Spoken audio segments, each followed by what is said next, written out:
Today's release of an American hostage in Lebanon has placed US President George Bush in a delicate situation. He's welcomed the release as a source of joy, but at the same time says he won't talk about conciliatory gestures until the remaining 7 American hostages in Lebanon are set free. The White House is adamant no concessions or deals were made to secure Polhill's release, and it won't negotiate with terrorist groups for further hostage releases. In a moment, we'll talk to one of Washington's leading Middle East specialists. But first, this report from Wyatt Andrews of CBS. From his fishing resort in Florida, the president telephoned Robert Polhill to welcome the former hostage back to freedom. The joy of this family knows no bounds. The president pointedly thanked Syria for brokering Polhill's release, but refused to say Iran played any part. I'm stopping a little short of that because I don't know what the role is. Yet both Ambassador Jaregian in Syria and the president's chief spokesman thanked Iran outright. We also wish to thank those who had a hand in the release, particularly the governments of Syria and Iran, whose efforts have contributed to the release of this hostage. The issue of expressing gratitude is a pivotal one because the White House insists saying thank you for Polhill's release is all these countries are going to get. The president today was adamant that his goodwill begets goodwill policy will not kick in just for the release of one hostage. I want all of those hostages out. And now the question is whether a policy of saying thank you will be enough to encourage further hostage releases. The White House said there were no deals, negotiations, or promises made for Polhill's release and won't be until the other 7 Americans are free. I don't trade for hostages. I don't go ante up one step and one another. I rejoice that these are released, and the American policy is sound, and it's not going to change. The president knows his no deals, no gestures policy could anger the Iranians, who may have released just one hostage precisely to test the president's response.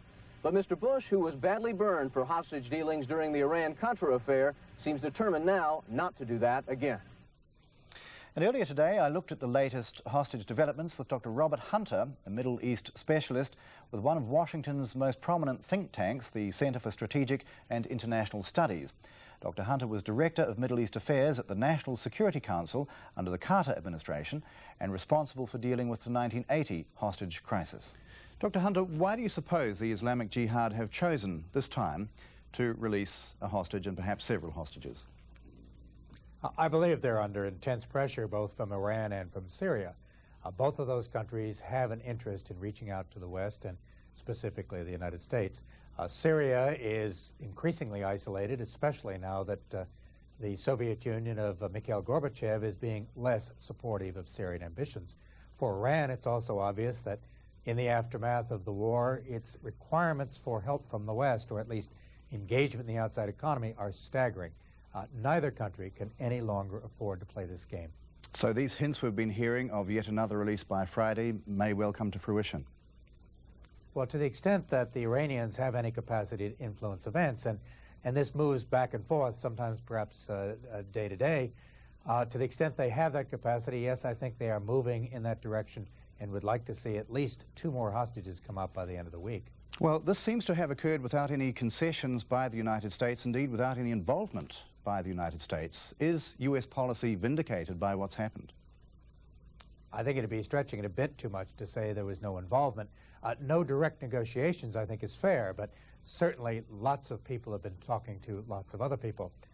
In addition, there is something implicit here, which is, as the president said both when he was inaugurated and again last week, goodwill will beget goodwill.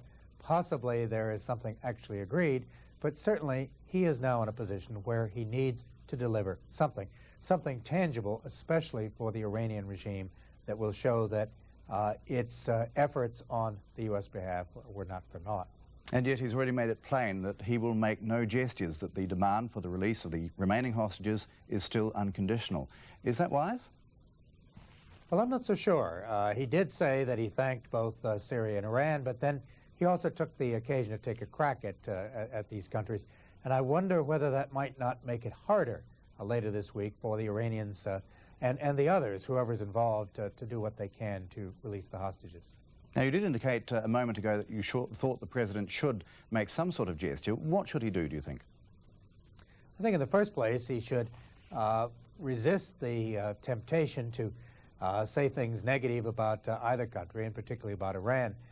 The real matter will come later on as We see a relaxation, if they do the right thing, a relaxation in American rhetoric, in time a release of some more of the assets that are still held in American banks, Iranian assets, and a gradual movement in the direction of a direct dialogue and, at some point, I hope, relations between the two countries. And more broadly, do you suppose that we will now see less or perhaps nothing at all of abduction as a means of, or as part of the currency of international political persuasion? Oh, I don't think one can argue that at all. These things do tend to go in cycles whenever there's something changing in the Middle East scene, whether for better or for worse. There's someone who sees an opportunity to become engaged by gaining the international notoriety. In fact, Rafsanjani in Iran still has enemies, and many of them would, if they had the opportunity, like to grab another American. It's one reason, I think, at this particular delicate time, for Americans to stay out of Lebanon in particular. Well, Dr. Hunter, having been involved in the efforts to secure the release of hostages at the time of President Carter, what would you say is the most frustrating part of having to deal with the complexities involved in these situations?